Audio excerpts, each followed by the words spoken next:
Camp Mahogany. Ang camping area na ito ay isang rainforest. Matatagpuan ito sa KM21, Barangay Liabac, Real, Quezon. Simula sa Binyan, Laguna ay bumiyahe ako ng mahigit 2 oras bago marating ang lugar na ito. Although hindi pa pwedeng makapasok ang motor for moto camping at ang mga sasakyan for car camping, meron naman silang mga designated na parking area para dito. Simula sa parking ay may 3 hanggang 5 minutong lakaran upang makarating sa camping area. Tatawid lamang kayo sa ilog na ito sa tulay na gawa sa puno ng mahogany kung saan ipinangalan ang lugar. At dahil nga rainforest dito, umulan man o umaraw ay talagang garantisadong malamig sa lugar.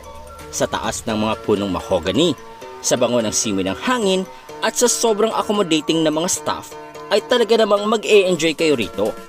Meron din silang maayos na palikuran, may water source na galing sa bundok, kaya naman 24/7 ang libreng panghugas ng mga gamit sa pagluluto. May mga ilan din silang activities para pwede ninyong bonding ng inyong pamilya o kasama. Merong archery, merong ATV, merong maliit na koi pond, o di kaya naman ay mag-swimming sa malamig na pool kung saan ang tubig ay galing sa talon na galing sa bundok. Maaari din kayong maligo sa ilog kung yan ang inyong nais. Kung mahilig naman kayo sa salad na pako, pwede kayong manguha sa paligid lamang. Libre at sobrang fresh na fresh. Pwede rin pala kayong mag-hiking.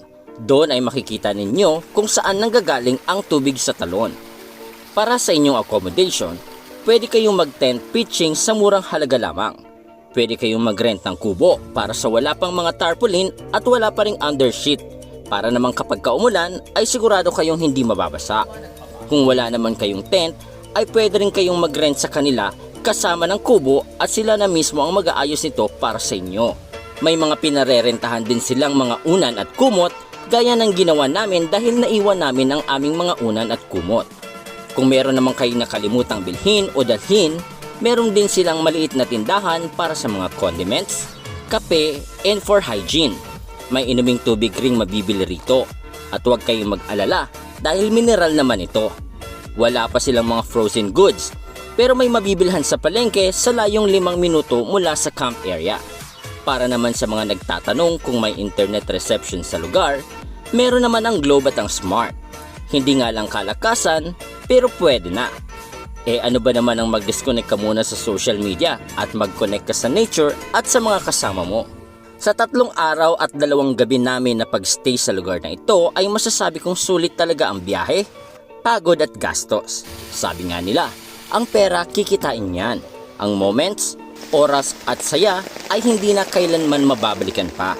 Kaya kung ako sa'yo, hanggat may oras at panahon ka pa, enjoy your life kahit sa mga simpleng bagay lang kagaya nito. So paano?